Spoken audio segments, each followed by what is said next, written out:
What's up, everybody? Welcome to Podcast Now. I'm Alex, and in this video, I want to talk about a couple Assassin's Creed news updates that happened over the weekend and into today. These are going to cover Assassin's Creed Mirage, I guess the future outlook of Assassin's Creed, as well as Assassin's Creed 1's remake. And let's start with the remake. So basically, IGN did an interview with executive producer Mark Alexis Cote, and he went through quite a few different things going on with Assassin's Creed, starting with Assassin's Creed 1 saying, yeah, that's not what we're doing. I'm fully dedicated to Mirage, and I can tell you we are not remaking Assassin's Creed 1.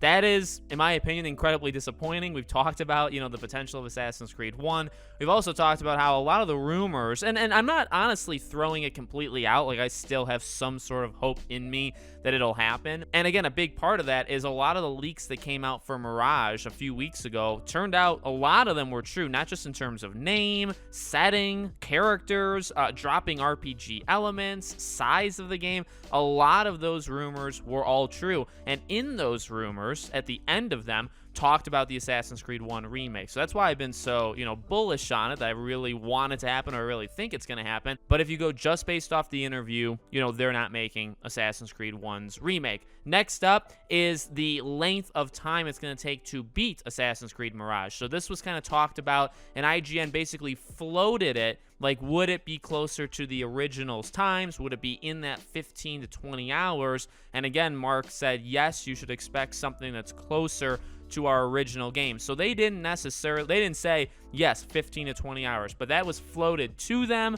And they didn't say, like, no, you're crazy, it's 100 hours. In fact, as the interview went on, they talked about how the next game, the Japan one, that one is going to be the RPG. It's going to go back to that trend. But then the next one after that, which is that Hexe game, which is the Witch Trials one, that one is not going to be RPG. So it's non-RPG for Mirage, then RPG for the Japan one, and then non-RPG again after that. And again, he goes on to say, like, not everything has to be 150 hours, or not everything has to be a 150-hour RPG, right? And that is very correct. I kind of wish they thought about that a while ago. I wish a lot of developers were to think about that. But no, in reality, I'm really happy to see that kind of language be floated out, because I like long games. I've played many long games. I have nothing wrong with them. We don't need every single game to be 100, 150 hours. I know there's some people that only buy those kind of games. I am not one of them, and I, for one, am pretty, happy and excited that Mirage is only going to be, 15, 20, 25, wherever it ends up landing. I'm totally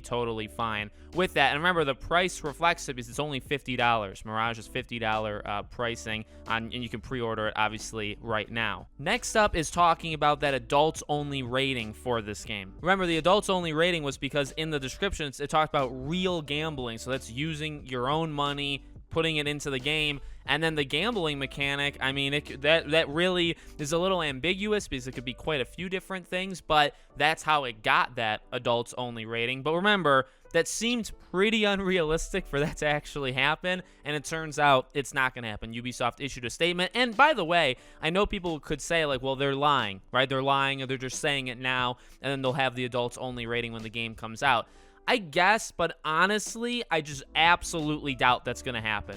Mainly because adults only, those kind of rating games, very, very rare, and they're not very easy to sell. So I just can't imagine. And again, take the statement for what it is if you want. They did talk about how there's no loot boxes and there's no real world gambling or real gambling in the game. So you either believe it or you don't, but the rating, that's a real thing, right? If it gets that rating, it's going to be pretty hard to sell that. And it's also, separate from that, again, whether Ubisoft cares, it's just not a good look when you're talking about going back to the roots of Assassin's Creed, and then you have real world, you have real gambling and putting your money into the game. That's not a great look. They may not care, but ultimately the rating thing, that they would care about, that they absolutely would care about. So I never believed it in the first place, also because the rating is still pending. Like, it doesn't have a rating. That was a mistake. And again, Ubisoft said that as well in the statement. And then finally, we got a release window-ish for the game. So basically, when people have been pre-ordering this,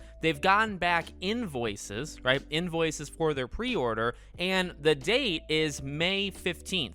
So that doesn't have to be the day the game comes out. I would look at it more as a window of when the game is going to come out. But if you want to believe May 15th is the actual date, that is the date that people are being given back on like the invoice orders for the game. May 15th is a Monday. Games normally don't release on Mondays, right? So that's probably the first issue, but maybe somewhere in May. I've always believed, based off of kind of what we've heard, this is not a game that comes out like at the tail end of next year, right? That's the next one. That's the Japan one. This one comes out, you'd imagine, first half of 2023, and then second half of 2024, you get the next full-on, RPG, 100+ hour Assassin's Creed game. That's kind of how what we've always, I guess, heard, and then that seems to be, if it comes out April, May, June, somewhere in that window, that's still obviously first half of the upcoming year. So that is all the news, the outskirt news that happened besides Ubisoft Forward. Let me know what you guys think in the comments. Make sure you guys are subscribed, bell icon turned on so you know when all these videos go up. If you want to follow or support me anywhere else, all my social media is in the description below.